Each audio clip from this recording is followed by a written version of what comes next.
Hi all of you. Students, today I am going to explain the noun case. There are three cases of a noun. First is nominative case. Second is objective case. Third is possessive case. Okay. Now I will define nominative case.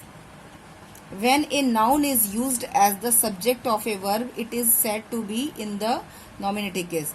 जब noun को verb के subject की तरह use करते हैं तो उसे हम नॉमिनेटिव केस कहते हैं. एग्जाम्पल, बीनू प्लेज फुटबॉल, यानी कि बीनू फुटबॉल खेलता है. In this sentence Binu is the subject. ये तो आपको क्लियर हो रहा है स्टूडेंट्स. बीनू सब्जेक्ट है. It is the answer to the question who plays football. और अब जब हमसे वर्ब से क्वेश्चन करते हैं हु प्लेज फुटबॉल तो हमें आंसर मिलता है बीनू प्लेज फुटबॉल. तो Binu is the subject of the verb plays. Clear students? That's why Binu is nominative case in this sentence. Second example is the girl ate bananas. In this sentence the noun girl is the subject. यानी कि girl subject है. It is the answer to the question who ate bananas. यदि हम ate में who लगा के question करें who ate banana, then we will find answer the girl ate bananas. Girl is the subject of the verb ate. Girl is in the nominative case in this sentence. Third example is the apple is ripe. In this sentence the noun apple is the subject. It is the answer to the question what is ripe. Apple is the subject of the verb. Student, it is very important to know to find the nominative case put who or what before the verb. अगर हमें किसी भी sentence में nominative case को find करना है तो verb में who या what लगाकर यदि हम प्रश्न करते हैं तो हमें जो उत्तर मिलेगा वो वर्ड जो भी उत्तर में आएगा वो नॉमिनेटिव केस होता है. Clear students? Next, objective case. The noun or pronoun when used as a object of a verb is in objective or accusative case. जब noun या pronoun को verb के object की तरह हम यूज करते हैं तो वो होता है objective case. जैसे बीनू plays football, तो बीनू फुटबॉल खेलता है. In this sentence football is the object of the verb play. ये तो सबको क्लियर हो रहा होगा आपको बच्चों कि इस सेंटेंस में ये वर्ब प्ले है, इसका ऑब्जेक्ट क्या है? फुटबॉल है.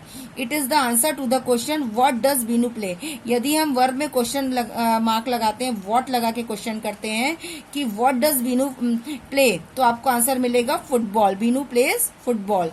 It means football is object in this sentence.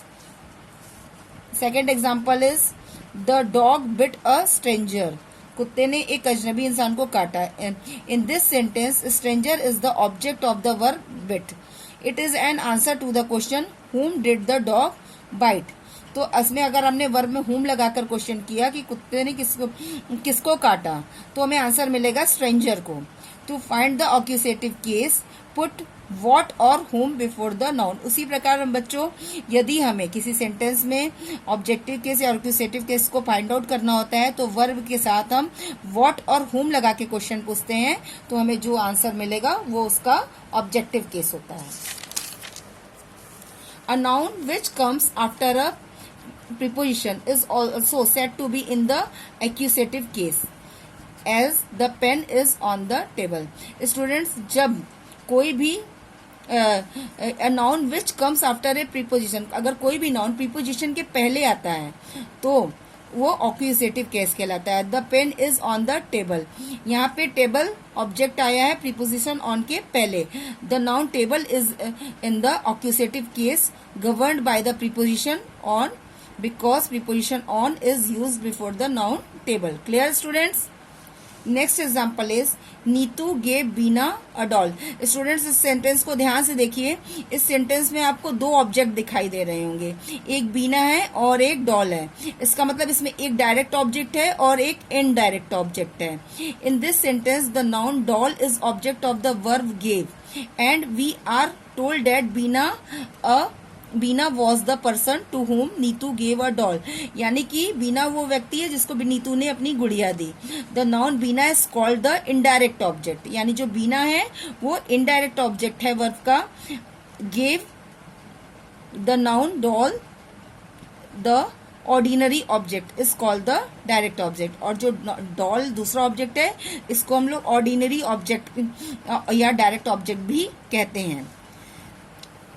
The position of indirect object in is immediately after the verb and before the direct object. तो स्टूडेंट्स जब भी इस तरह के सेंटेंस आते हैं तो जो पोजीशन होती है डायरेक्ट और इनडायरेक्ट ऑब्जेक्ट की, तो इनडायरेक्ट ऑब्जेक्ट जो होता है वो वर्ब के तुरंत बाद होता है और उसके बाद लास्ट में डायरेक्ट ऑब्जेक्ट होता है, जैसा कि इस सेंटेंस में आपको दिखाई दे रहा होगा, Neetu gave Bina a doll, यानी बीना इनडायरेक्ट ऑब्जेक्ट है, ये वर्ब के तुरंत बाद आया है और लास्ट में डायरेक्ट ऑब्जेक्ट दिया गया है। Clear students? Next, possessive case. When a noun shows possession it is said to be in the possessive और जेनिटिव केस। Clear students?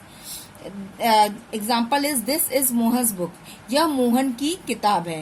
ही ड्रिंक हिज काउज मिल्क, तो इसमें मोहन्स बुक में पोजेशन आपको clear हो रहा है और उसी तरह he drink his cow's milk में हो रहा है। तो the noun Mohan and cow are therefore said to be in the possessive और genetic case. The possessive answers the question whose, अगर आप किस वर्ब में हुज लगा करके क्वेश्चन करते हैं तो हमें आंसर जो मिलता है वो पॉजिटिव केस होता है। जैसे कि हमारा एग्जांपल है दिस इज मोहन्स बुक, तो हम अगर दिस इज हटा के वहां पे हुज लगाते हैं हुज बुक, तो आंसर मिलेगा मोहन्स। इसी प्रकार सेकेंड एग्जांपल में हुज मिल्क लगा के हम क्वेश्चन करेंगे तो हमें आंसर मिलेगा cows. Clear students? The positive case does not always denote position, it is used to denote authorship, यानी कि पॉजिटिव केस में हमेशा पोजीशन ही हम डिनोट नहीं होती है, इसमें ऑथरशिप भी डिनोट की जाती है। जैसे कि मिल्टन्स पोएट्री, यानी कि ये पोएट्री मिल्टन की है, poetry is written by Milton, तो यहाँ ऑथरशिप दिखाई दे रही है। A wife's love, Vivekananda lecture, Beena's school. Thank you everyone.